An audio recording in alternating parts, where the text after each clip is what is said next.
Hello friend, हूँ भावनाबेन राठोड। आज આપણે બનાવીશું લગ્ન પ્રસંગમાં હોય એવું સ્વાદિષ્ટ બટેટાનું શાક।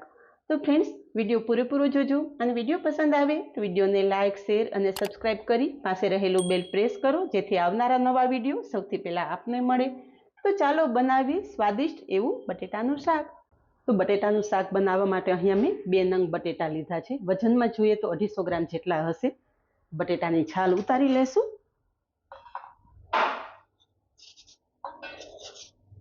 रेग्युलर बनता बटेटाना शाकने एक अलग टच आपशुं अने आ शाक एटलुं स्वादिष्ट बने छे ने के वारे वारे बनावशो। छाल उतारी लीधी छे तो बटेका डायरेक्ट आपणे पाणीमां समारशुं जेथी बटेका काळा ना पड़े अने बटेकामां रहेलो स्टार्च पण दूर थई जाय।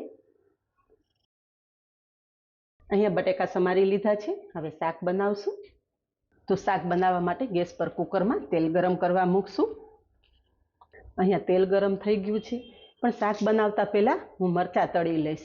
जो तमे अलगथी मरचा तळशो तो तमारे तेल अलगथी गरम करवुं पड़शे पण ज्यारे तमे शाक बनावो त्यारे आ रीते मरचा तળી लेशो ने एटले तमारे संभारो बनाववानी झंझट पण नहीं रहे अने मरचानो स्वाद शाकना तेलमां एकदम सरस आवी जशे। मरचा तळाई गया छे, तेलमांथी काढी लेशुं। तळेला मरचा लगभग बधाने पसंद होय छे। मरचा उपर थोड़ुं मीठुं અને ધાણા જીરું છાંટી દેશું। આ તળેલા મરચાં સાઈડ પર રાખી દેશું અને એ જ તેલમાં આપણે અડધી ચમચી રાઈ ઉમેરશું, સાથે અડધી ચમચી જીરું ઉમેરશું અને 15થી 20 મેથી દાણા ઉમેરશું। આ રીતે તમે શાકમાં મેથી દાણા ઉમેરશો ને એટલે શાકમાં બિલકુલ કડવો સ્વાદ નહીં આવે પણ તમને મેથીના ફાયદા જરૂરથી મળશે। હવે એક સૂકું લાલ મરચું ઉમેરશું અને સાથે જ બારીક સમારેલા મીઠા લીમડાના પાન ઉમેરશું। मीठा लीमड़ाना पान पण जो तमे आखा उमेरशो ने तो शाक खावा टाइमे बधा काढी नाखशे पण आ रीते समारेला मीठा लीमड़ाना पान उमेरशो ने एटले शाक साथे मिक्स थई जशे अने मीठा लीमड़ाना फायदा पण तमने मळशे। हवे हींग उमेरशुं। तो वघार एकदम सरस ककड़ी गयो छे। समारेला बटेका उमेरी देशुं अने तरत ज ढांकण ढांकी देशुं जेथी वघार बहार ना उडे।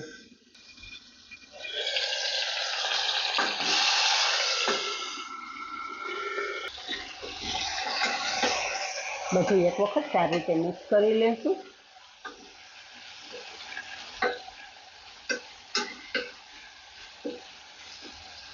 અહીંયા બધું જ સરસ મિક્સ કરી લીધું છે। ગેસની ફ્લેમ હવે એકદમ ધીમી રાખવાની છે। મસાલા કરી લેશું। મસાલામાં 1.5 ચમચી લાલ મરચું પાવડર ઉમેરશું। લાલ મરચું પાવડર તમારા ટેસ્ટ મુજબ વધારે કે ઓછું કરી શકો છો। અડધી ચમચી હળદર, સ્વાદ પ્રમાણે મીઠું અને અડધી ચમચી ધાણા જીરું ઉમેરશું। બધું જ એકદમ સરસ મિક્સ કરી લેશું।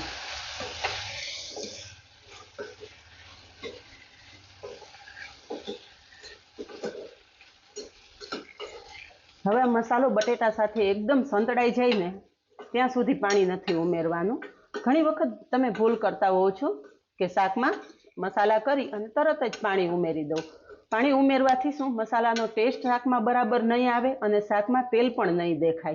आ रीते तमे शाक बनावशो ने एटले ओछा तेलमां तमारुं शाक वधारे स्वादिष्ट बनशे। तो मसाला आ रीते बटेटा साथे एकादी मिनिट सांतળી लेवाना छे। मसाला सांतळो त्यारे गैसनी फ्लेम एकदम धीमी राखवानी छे ए वातनुं पण ध्यान राखवानुं।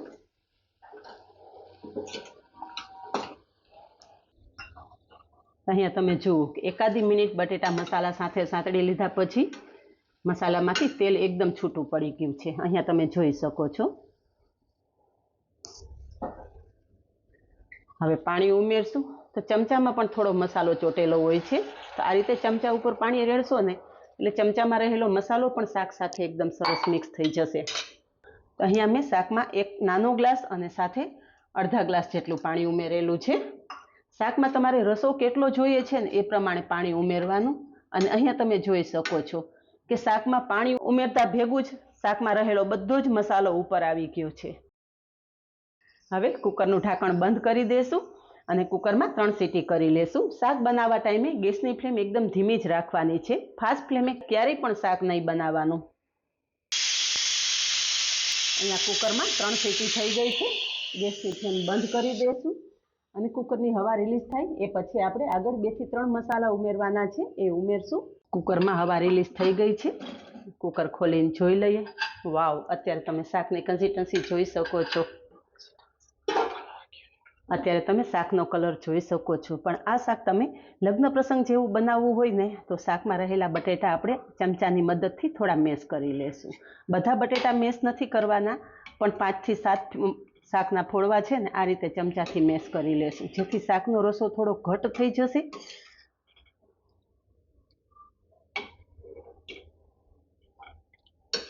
અહીંયા મેં 5 થી 7 બટેટાના ફોડવા આ રીતે ચમચાની મદદથી મેશ કરી લીધા છે. હવે તમને આગળ કહેલું એમ આપણે થોડા મસાલા વધારે પણ ઉમેરવાના છે. તો શાકમાં હું 1 ચમચી શેકેલા સિંગદાણાનો ભૂકો ઉમેરી રહી છું. શેકેલા સિંગદાણાથી આ શાકમાં બહુ સરસ સ્વાદ આવશે. પણ જો તમે કાચા સિંગદાણાનો ભૂકો ઉમેરતા હોય ને તો શાક બનાવો ને ત્યારે ઉમેરી દેવાનો. ચપટી જેટલો ગરમ મસાલો ઉમેરશું અને અડધી ચમચી ધાણા જીરું પાવડર ઉમેરશું. આપણે શાકના મસાલા સાથે અડધી ચમચી ધાણા જીરું પાવડર ઉમેરેલું. ઉપરથી આ રીતે અડધી ચમચી જેટલો ધાણા જીરું પાવડર ઉમેરવાથી ધાણા જીરુંનો સ્વાદ આ બટેટાના શાકમાં બહુ સરસ લાગે છે. થોડા ફ્રેશ સમારેલા કોથમરીના પાન ઉમેરી અને બધું જ એકદમ સરસ મિક્સ કરી લેશું. અહીંયા તમે જોઈ શકો છો એકદમ લચકા જેવું આપણું બટેટાનું શાક તૈયાર થઈ ગયું છે.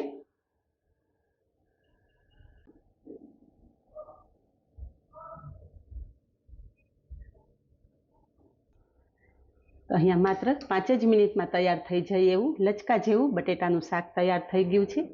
આ શાક તમે પૂરી, પરોઠા, ભાખરી કે રોટલી સાથે ખાઈ શકો છો. ઇવન તમે એકલું બટેકાનું શાક અને ભાત બનાવશો ને તો પણ આ શાક ને ભાત બહુ મસ્ત લાગશે. તો આ જ રીતે બનાવો અને કમેન્ટમાં જણાવો કે માત્ર 5 જ મિનિટમાં તૈયાર થઈ જતું સ્વાદિષ્ટ બટેટાના શાકની રેસીપી કેવી લાગી. આજે બસ આટલું જ. મળીએ નેક્સ્ટ વિડીયોમાં. ત્યાં સુધી બાય. Thank you.